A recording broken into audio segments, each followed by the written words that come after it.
All right, Ralph, thanks again for joining the show. I honestly feel like I'm having deja vu a little bit. You know, this big, hyped NFC matchup featuring the Eagles, and Philadelphia comes out of it losing by 3 scores. We can get to the Eagles half of it, but obviously I want to start with the winning team. I want to start with the Dallas Cowboys, and there's a lot of places you can start here, but I would like to start with this Dallas defense holding the Eagles offense out of the end zone in this game, which I'll be honest, I'm not sure I thought that was possible. Yeah, it's the first time that's happened since a wild card game in 2019. This Eagles team has been, fantastic on offense. They, have so many games over the last couple of years where, when they knew they needed a score, they would find a way. With that powerful offensive line, they could just will their way down the field. They were usually so careful with the ball, but they could do none of that in this game against the Cowboys. Obviously, they turned it over 3 times, 3 fumbles, which is unusual to see from them. But they had okay numbers, but they just couldn't do anything with it. They really didn't have any huge plays in the passing game. Their run game was okay, but not very consistent. And obviously, they couldn't get into the end zone. A couple of times they got relatively close. 2 fumbles, one by Jalen Hurts, one by Devonta Smith. Another time where they get into Dallas territory and they go for it on 4th and 9, I think it was, instead of kicking a field goal and trying again. So, they just kept finding ways to shoot themselves in the foot and, not having a lot of answers for a Dallas defense that was aggressive, not only on Jalen Hurts, but aggressive to the ball, obviously knocking it out 3 times. I was struck, I don't know about you, I was so struck by how complimentary Dallas looked in this game. You know, I think in the modern NFL, we're conditioned to think like you gotta have these big plays on offense. You gotta score 40 points to win. And it's not that the Dallas offense was bad, but I guess that's it. Is Dak Prescott just a very efficient night, just took the plays that were there. Thought the Cowboys ran the ball very well. And they even leaned on their kicker.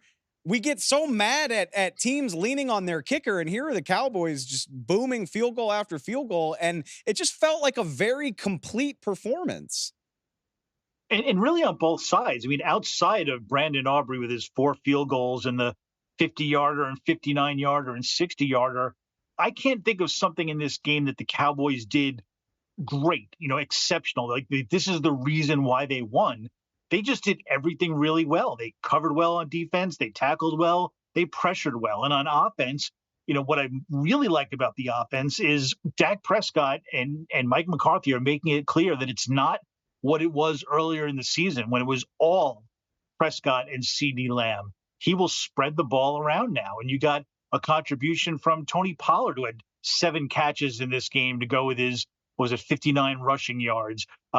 He had another decent game, lower by his standards, but still a very good game from CD Lamb. He got production out of Jake Ferguson. So, they have so many weapons and they're using them now. And that's what makes this team so good because, and especially on the offensive side, no, I don't think this was a great game for them. It looked like it started to be a great game with 3 touchdowns in their first 4 drives, but they settled down a little bit and still, even when it's not a great performance, they come away with 33 points. So, that's the kind of team that the Cowboys are right now. I want to go back to the Dallas defense real quick, Ralph. Just the amount of pressure that Dan Quinn brought at Jalen Hurts. And the stats say they only sacked him 1 time, but it certainly seemed like something he was dealing with down in and down out. And I can't help but think, we've talked about it several times on this show this season.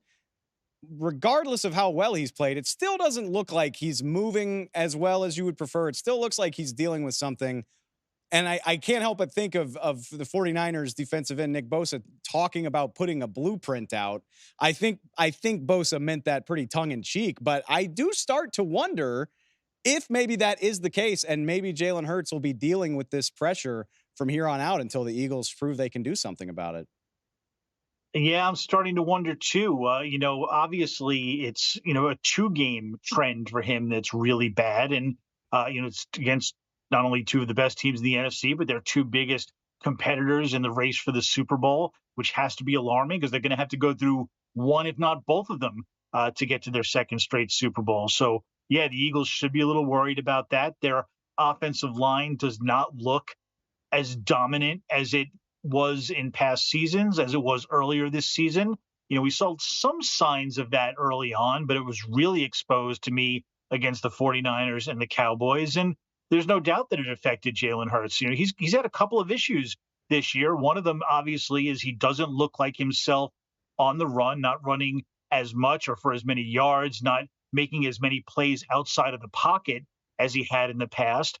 And the other thing is he's turning the ball over, which also is part of the pressure. He's got 15 turnovers now on the year, 5 fumbles, 10 interceptions. So all of this is, part of the package where Jalen Hurts does not look like the MVP candidate he was last season. He's probably out of the race now, barring a stunning final 4 weeks of the season. But yeah, I think the Eagles, there's going to be a lot of talk in Philadelphia this week now of, not only what's wrong with their defense, which has been a mess, but is Jalen Hurts okay enough right now to lead them back to the Super Bowl to make them a true Super Bowl contender again? We talked about that after the 49ers loss. So back-to-back losses by 20 or more points. I can't imagine what the dialogue is going to be in Philadelphia this week. I mean, we can get to that moving forward. You mentioned Hurts MVP odds taking a hit, and I would agree.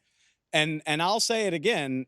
I didn't think this was like the most amazing night of Dak Prescott's career, but I remember a conversation that we had after the Cowboys lost to the 49ers about Dak failing to show up in these big resume building moments. Clearly that's not the case here. This is a big win for Dak. And I'm curious, the schedule doesn't get any easier for Dallas.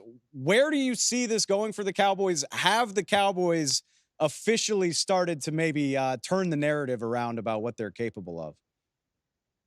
Oh, I absolutely think so. I mean, it's one of those things where the narrative, they can't win the big game, they're not a real contender. It's not going to completely change until they completely prove it. So they've got to get to the Super Bowl and maybe even win it before people start saying, okay, Dak Prescott can win the big game. The Dallas Cowboys are for real. I get that. But I think we've seen enough now to understand that this is not the same old Dallas Cowboys team. They are capable. This is a huge game. They are capable of winning a game like this. They're capable of doing it with their defense and doing it with their offense. They're capable of showing that they have an elite quarterback. I still think right now, even without this game being a great one, there isn't a quarterback in the NFL playing as well as Dak Prescott over the last 2 months. And I know the San Francisco fans will say, well, what about Brock Purdy more recently?